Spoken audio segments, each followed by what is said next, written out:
Adam et Jamie ont pour mission de déterminer les réactions chimiques à l'origine de cette effervescence. Pas mal, 3 mètres. Le Cola Light est le roi des éruptions. Il ne reste plus à Adam qu'à trouver les ingrédients à l'origine de cette effervescence. J'ai de l'aspartame. Il a identifié les composants du cola, mais que va-t-il en faire? L'eau gazeuse est notre liquide témoin. Ça nous servira d'unité de mesure. Je vais ajouter ces ingrédients les uns après les autres dans des bouteilles différentes d'eau gazeuse. Et j'y lâcherai des bonbons pour voir si j'obtiens des réactions plus pétillantes qu'avec l'eau gazeuse seule. Si c'est le cas, je saurai quel produit chimique entraîne une réaction plus forte et on pourra dire que c'est l'élément déclencheur. Voilà le programme. On commence par le A, comme aspartame, le sucre artificiel des soda light. Adam prépare une solution à base de cet édulcorant, l'ajoute à l'eau gazeuse et se prépare à y lâcher un bonbon. C'est parti. Lors d'une expérience précédente, on a découvert que l'eau gazeuse au contact du bonbon avait jailli de 7,5 cm. Rajouter de l'aspartame fera-t-il une différence? L'édulcorant a provoqué un jet 20 fois plus important. C'est intéressant. La réaction est bien plus importante qu'avec de l'eau gazeuse seule. L'aspartame modifie l'eau. Qu'en est-il des autres ingrédients? Par exemple, les acides. Ni l'acide citrique, ni l'acide phosphorique n'entraînent de réaction chimique, ce qui n'a rien d'entraînant pour Adam. Aucune réaction. Autour des conservateurs, avec le benzoate de potassium. On observe une petite réaction. Voyons voir ce qui se passe quand on rajoute le bonbon. Le conservateur favorise la réaction. Réaction presque identique à celle avec l'aspartame. Et enfin, la caféine. Cette solution contient 2 cuillerées à soupe de caféine. De la caféine pure en poudre. Il y en a assez pour tuer un homme. Ça devient dangereux quand on augmente la concentration. On obtient une réaction équivalente. La caféine, le benzoate de potassium et l'aspartame produisent des réactions identiques. Adam et Jamie ont isolé les ingrédients actifs clés du Cola Light. Ils vont maintenant se pencher sur la valeur ajoutée par les bonbons. Adam et Jamie essaient de comprendre les règles théoriques qui régissent le chaos provoqué par la rencontre du Cola Light et des bonbons. Nos deux fins limiers ont découvert quels ingrédients dans le soda font jaillir cette fontaine de mousse.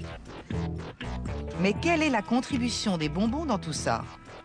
Adam s'est renseigné sur leurs composants. Il a réduit le nombre d'ingrédients suspects potentiels à 2, la gomme arabique et la gélatine. Versons cette gomme arabique dans l'eau pour voir si le CO2 se consume plus rapidement. Eh bien oui. Regardez ça. On dirait bien une réaction. Sans attendre, le mélange des ingrédients fait jaillir les bulles. Mais ces bonbons à la menthe tiennent un rôle bien plus important. La théorie la plus répandue sur cette réaction entre ces bonbons et le soda s'appelle la nucléation. Cela signifie que l'enveloppe des bonbons est couverte de trous microscopiques et de surfaces invisibles à l'œil nu.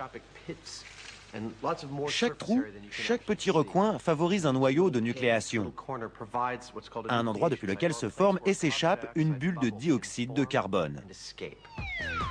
Regardons un de ces bonbons de plus près. Sa surface ressemble à celle de la Lune.